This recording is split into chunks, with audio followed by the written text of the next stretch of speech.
Djamila Sonzoni est conseillère régionale et municipale. Cette année, elle est la tête de liste des Verts de Mulhouse pour les municipales de mars 2008. Ensemble, découvrons sa vision de Mulhouse.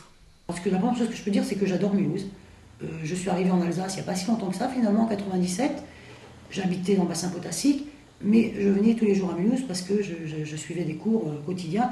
Et c'est une ville que j'ai adorée parce que les quartiers étaient mélangés, parce qu'il n'y avait pas de banlieue, contrairement à d'autres villes, parce que on côtoyait des gens très différents, que ce soit d'origine sociale, origine culturelle, et aussi parce que Mulhouse, c'est la campagne dans la ville, avec les jardins ouvriers, avec les petits jardins dans le quartier de la Cité.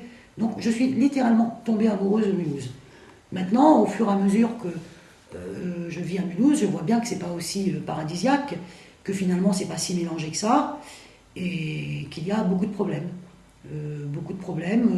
Une fracture entre les gens, entre les jeunes des quartiers et la population, entre les jeunes d'origine étrangère, les personnes d'origine étrangère et les autres, et que la politique qui est mise en place, au lieu d'essayer d'atténuer ces problèmes, elle les renforce.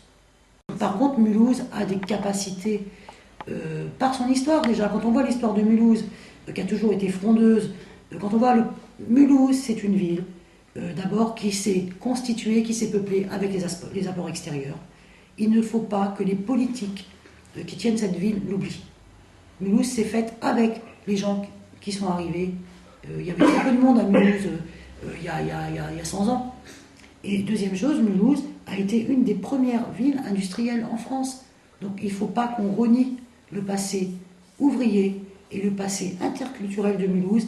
C'est un pari avec ces deux qualités-là, parce que c'est des qualités, on doit pouvoir faire vivre tout le monde ensemble et sereinement à Mulhouse, et c'est possible. Mulhouse en vert et à gauche pour une ville verte et solidaire, tel est le thème du parti pour cette campagne 2008. Mais quelles sont ses priorités ? Je pense que la priorité, il y en a tellement, mais la priorité, je pense que c'est l'emploi.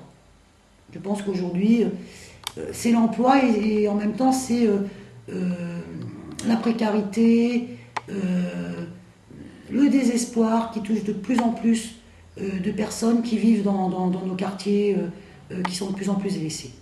Donc c'est vraiment refaire vivre les quartiers au niveau économique, une dynamique économique, lutter contre la précarité, créer de la mixité sociale au niveau du logement et faire en sorte que tout le monde puisse avoir un logement décent.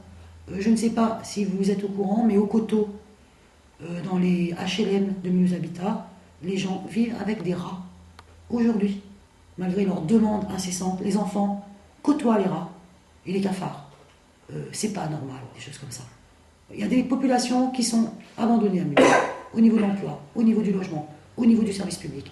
Je pense que ça serait ça la priorité.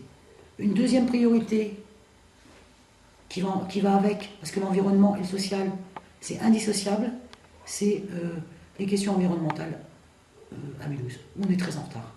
Et notamment la gestion des déchets. Vous pourriez justement améliorer ça par des associations. Je pense qu'il y a une première chose par rapport à la précarité. Il y a deux choses. Ça ne sera pas des associations d'abord. C'est des politiques publiques que nous devons mettre en place en lien avec la CAMSA. On a une communauté d'agglo, c'est pas seulement pour faire venir une super nageuse. On a une communauté d'agglo, c'est l'occasion aussi de faire du logement social diffus dans toutes les villes de cette communauté d'agglo, dans tous les quartiers de Mulhouse et des autres villes.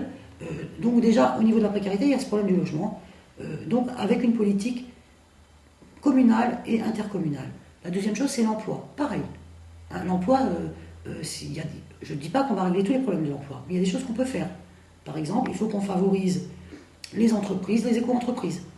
Il faut qu'on favorise les secteurs qui créent de l'emploi non délocalisable. Il faut qu'on favorise tout ce qui est économie sociale et solidaire. Tout ce qui est économie sociale et solidaire, service aux personnes, défense de l'environnement, qui sont associations, entreprises associatives, qui sont créatrices d'emplois. Par exemple, à chaque fois qu'on met en place un marché public, et Dieu sait si on en fait des travaux, il faut absolument, systématiquement, qu'il y ait une clause d'insertion qu'elle soit appliquée. La clause d'insertion, c'est réserver une partie du marché aux entreprises d'insertion pour pouvoir employer des personnes très loin de l'emploi. il y a aussi un chantier qu'il faut absolument lancer sur Mulhouse et sur la CAMSA, c'est un chantier d'isolation des bâtiments anciens, pour à la fois faire des économies d'énergie, donc c'est environnemental, c'est lutter contre le dérèglement climatique, et en même temps c'est créateur d'emplois. Mais pour que ça réussisse, il faut en amont mettre en place un programme de formation, en lien avec la région. En quelques années, les problèmes environnementaux ont pris une dimension inquiétante qui doit impérativement s'inscrire dans toute démarche politique. Je sens un engouement des gens, mais surtout parce qu'on fait un lien entre le social et l'environnement.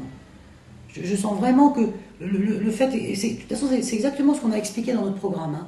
On n'a pas un chapitre environnement, on a un fil vert qui relie, qui traverse toutes les thématiques et qui montre que l'environnement, c'est par rapport à l'emploi, c'est par rapport à la santé, c'est par exemple nous on demande des cantines bio, du bio dans les cantines, et pour pas 1 euro de plus. C'est possible, il y a d'autres villes qui l'ont fait, même en Alsace par exemple.